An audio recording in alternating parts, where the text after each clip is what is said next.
Meron daw 3 militar na nagpunta sa bayan namin to surveil me. Dahil present daw ako sa mga rallies or mga events, public events, na kino-cover ko kasi nga journalist ako. May mga articles daw akong masyadong critical sa gobyerno. Nagiging conscious din ako doon sa mga bagay na pinopost ko kasi parang at the back of my mind laging may kung sinong makakakita nito. Nakaranas kami physically ng threats, harassment, intimidation sa red tag. Sinampahan ako ng gawa-gawang complaints ng mga militar. The Philippine administrations of President Duterte and President Marcos Jr. have been using vague anti-terror and libel laws to harass, intimidate, and repress young human rights defenders online through what is known as red tagging.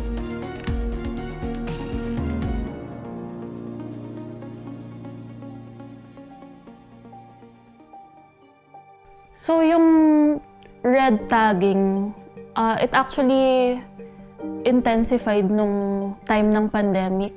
These Facebook posts were essentially they had our names or our pictures and would label us. Meron mga post online about me, tapos sinabi doon na ako daw ay parte ng CPP, NPA, NDF. Yung mga pagchat sa akin ng mga dummy accounts, nakita kita sa bundok, NPA ka. The NPA, or New People's Army, is the armed wing of the Communist Party of the Philippines, which has been fighting the state since 1969. Being associated with them can mean lengthy jail sentences or worse. Red tagging is when the authorities associate people with these groups to incite hatred and violence against them. Siyempre, hindi nawawala yung takot every time na nangyayari sa akin yung mga ataking ganito. At hindi lang nag-i-stop kasi sa akin yung takot Natatranscend din siya sa kapamilya ko, mga kasama ko sa kolektibo, tas mga kasama kong journalist. Imbis na takot yung maranasan ko, mas binigyan pa ako ng drive. Na-curious ako kung bakit nga ba ganun yung ginagawa sa mga aktivista. Young people have traditionally been the pulse of resistance in the Philippines, playing a crucial role in the history of the country. This has made them a target for red tagging campaigns. Ang nagtulak talaga sa akin bilang human rights defender ay dun sa araw-araw na pakikitungo dun sa masa na pinagsisilbihan natin. Pumupunta ako sa mga community ng mga basic sectors, mga magsasaka, mangingisda. Doon ko nakita yung pangangailangan na bawat tao, bawat mamamayang Pilipino ay makilala yung basic human rights nila. Naging human rights defender ako kasi na-expose ako sa iba't ibang nangyayari dito sa within Cordillera region and beyond at sa tunay na nararanasan ng taong bayan at para itulak yung ano pa yung pwedeng gawin para matulak yung pagbabago sa mga komunidad. In 2020, a new anti-terrorism law was passed that further emboldened the state's practice of red tagging against activists. It legitimizes wider online threats, incidents of surveillance and harassment by members of the security forces, legal harassment, arbitrary arrests and enforced disappearances of young activists who spoke out about human rights issues. Makikita talaga natin yung implications ng red tagging with the passage of the anti-terror law. Nakita din kasi kung papaano siya nakakaapekto sa organization. For example, yung pagpunta nila to activities, hindi na nila masyadong nagagawa like before kasi nga may threat din talaga because under the current political situation, hindi mo alam kung ano yung pwedeng mangyari sa'yo now that you're designated as a terrorist. So, di ko dati nilalock yung profile ko sa Facebook dahil journalist nga ako, so kailangan nakikita yung mga articles na ginagawa ko. Pero simula kasi nung May, na kinuha mismo yung profile pic, dun ako nag-start mag-lock ng profile. mas lalo kaming naging wise sa pagpili ng mga salitain namin. Maliban lang din social media, pati sa mga community.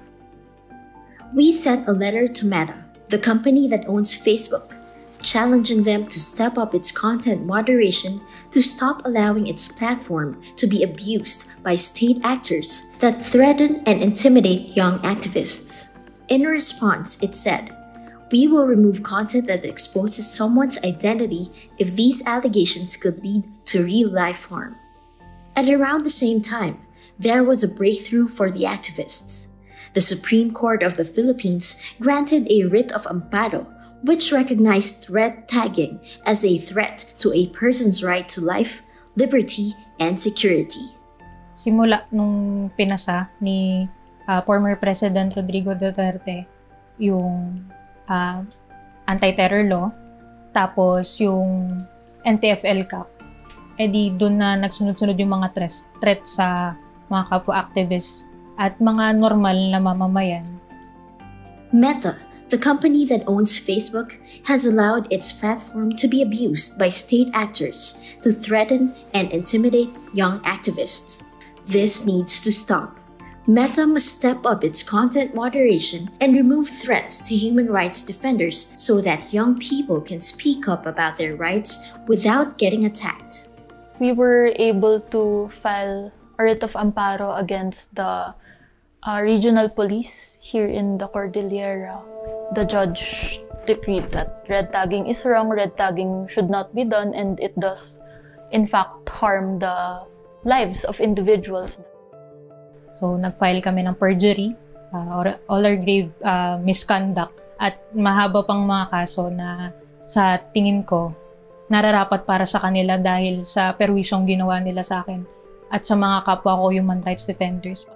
Minsan napapangunahan din naman ng takot, pero at the same time, there's really something that we draw strength from the collective and especially the communities that we work with in our advocacies. Kapag nandun ka na sa mga communities, kapag ikaw na mismo nakakaranas at nakakatunghay ng mga harassment, yun yung nagpapatibay ng dahilan kung bakit kailangan magpatuloy. Dapat hindi tayo nagpapapigil dun sa 4 na sulok ng ating kwarto o mga paaralan, kundi dapat tinatransform natin yung privilege na meron tayo para sa mas makabuluhang bagay. So, walang mali sa pag-join ng mga rallies, walang mali sa pag-aaral ng lipunan, walang mali sa pakikipamuhay sa mga komunidad. Ang mali ay yung pag-aatake sa mga taong ginagawa ito para maihayag yung totoong estado ng Pilipinas na ginagalawan natin ngayon. Bilang isang kabataan, babae na human rights defender, napakahalaga ng ating boses para ilantad yung kawalang katarungan na nangyayari sa bansa natin. Gawin mo kung ano yung tama, gawin mo kung ano yung totoo, doon ka manindigan. So, yun yung isang nagtutulak, and I hope that other young activists then who may be afraid of kung ano man yung paparating ay syempre yung paniniwala na nandun ka sa totoo at tama. Sa amin dito sa Cordy, sinasabi namin lagi, fight latta, fight pa rin. So, despite everything, kahit anumang atake yan, kailangan nating upipaw sa takot at magpatuloy sa ginagawa natin. Dahil kung hindi tayo, sino? The voices and actions of young activists and journalists are critical in defending human rights. If they are silenced, change cannot be possible. The Philippine government must cease all attacks on young activists, abolish the NTF-LCAC, repeal the Anti-Terrorism Act, and create effective mechanisms to protect human rights defenders and their work.